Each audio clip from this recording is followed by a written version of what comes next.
Hi hello नमस्कार, मी कल्पना माझ्या चॅनलवरती तुमचं खूप खूप मनापासून स्वागत करते।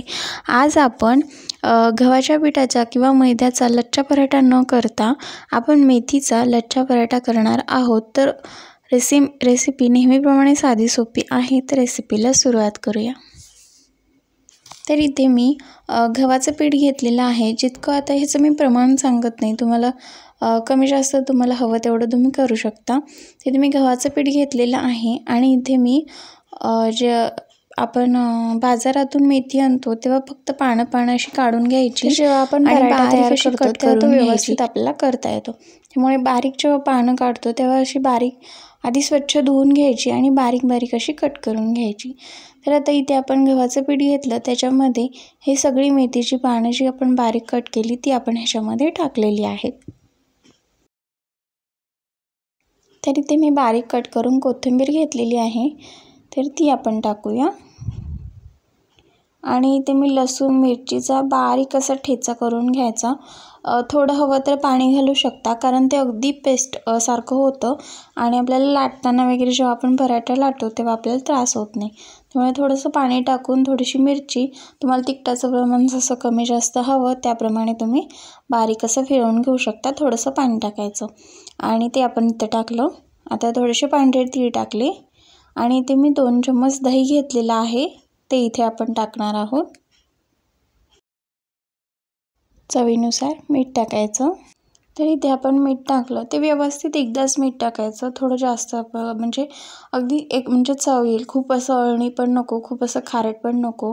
तर व्यवस्थित असं मीठ टाकलं की आपण जे पराठे करतो इव्हन कुठलाही पदार्थ जेव्हा आपण करतो, मिठाचं प्रमाण जर योग्य असेल तर त्या पदार्थाला चव जास्त छान येते। चिमूटभर हळद वापरली। आता हे छान असं मिक्स करून घेऊया। सगळे जे पदार्थ आपण टाकले ते व्यवस्थित असे मिक्स करून घ्यायचे। तर आपण इथे थोडं पाणी टाकून हे छान मिक्स करून घ्यायचं आणि जसं आपण चपातीला पीठ मळतो त्या पद्धतीने मळून घ्यायचं।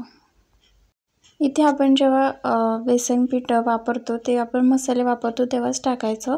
मी टाकायला विसरले होते त्यामुळे आत्ता टाकलं। तर इथे 2 ते 3 चम्मच बेसन पीठ वापरलेलं आहे। तर इथे आपण बेसन पीठ ह्यासाठी वापरलं की पराठे अगदी मऊ आणि छान होतात, खायला सुद्धा खूप असे मऊ लागतात।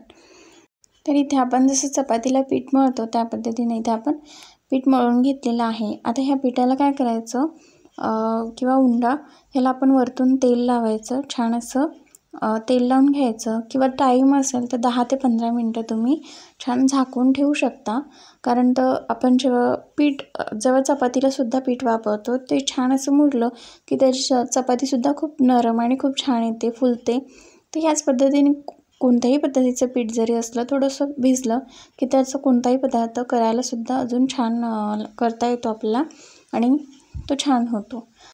तर इथे आपण हे पीठ झाकून ठेवूया 10 ते 15 मिनटं। तर इथे आपण हे पीठ 10 ते 15 मिनटं झाकून ठेवलं होतं। तर ह्याचे आपण आता इथे पराठे बनवायला घेऊया।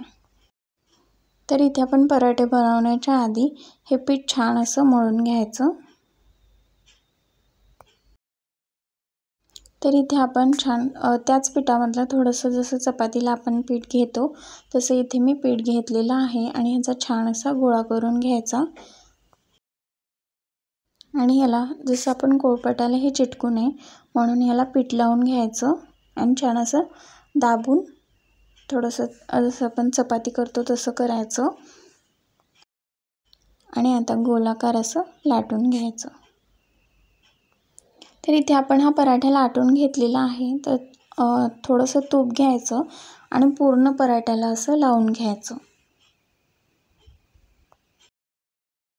तर इथे आपण पराठ्याला तूप लावलं, पूर्ण पराठ्याला गोल लावून घ्यायचं आणि थोडं पीठ असं टाकायचं आणि आता छान असं आपण रोल करतो जसं चपातीचा त्या पद्धतीने हा रोल करायचा असा।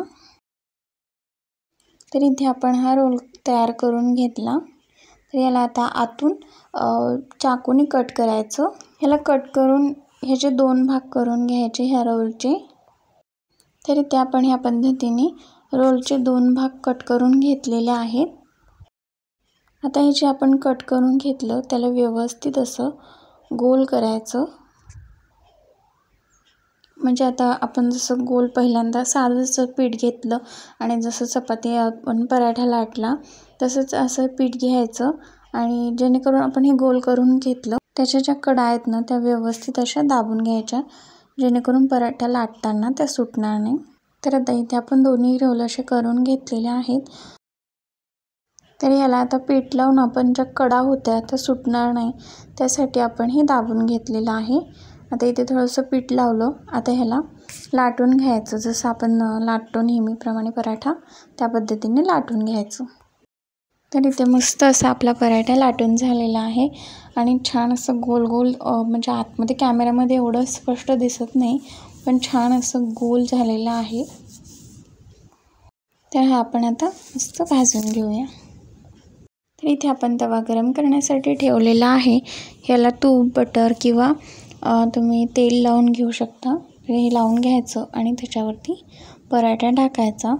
जेव्हाही कधी आपण चपाती पराठा करतो तेव्हा तव्याला तूप किंवा तेल लावलं की ती चपाती करपत नाही आणि तव्याला सुद्धा चिटकत नाही.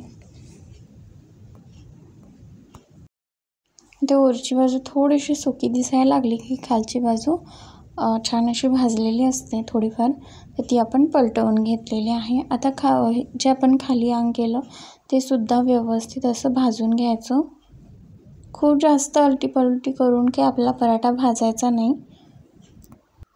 तर ह्याला तूप किंवा तेल तुम्ही तुमच्या आवडीनुसार काही पण इथे लावून घ्यायचं.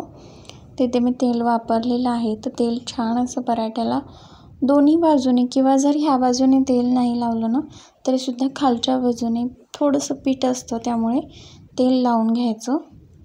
आता ही बाजू थोडीशी पांढरी दिसते त्यामुळे इथे तेल किंवा तूप तुम्ही छान असं लावून घ्यायचं. तोपर्यंत आपली खालची बाजू व्यवस्थित भाजून येते.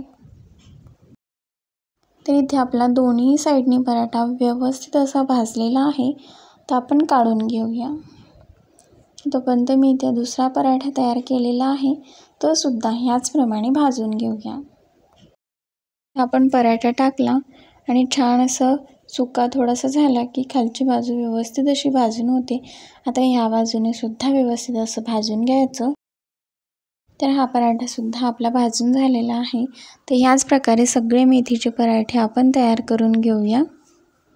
तर इथे मी सगळे या प्रकारे मेथीचे पराठे तयार करून घेतलेले आहे. तुम्ही बघू शकता छान असे मऊ झालेले आहेत आणि छान असा पराठा खूप मस्त दिसतो दिसायलासुद्धा आणि खायलासुद्धा खूप छान लागतो तो, कारण की आपण त्याच्यामध्ये तूप वापरलेलं आहे.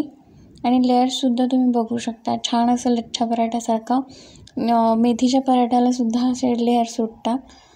हे पराठे दही किंवा शेंगदाण्याची चटणी असेल तर खूप छान लागतात. तर तुम्ही माझा पूर्ण व्हिडिओ बघितला असेल, तुमचे मनापासून धन्यवाद. असंच भेटूया एका नवीन रेसिपीसोबत जी नेहमीप्रमाणे साधी आणि सोपी असेल. तोपर्यंत बाय.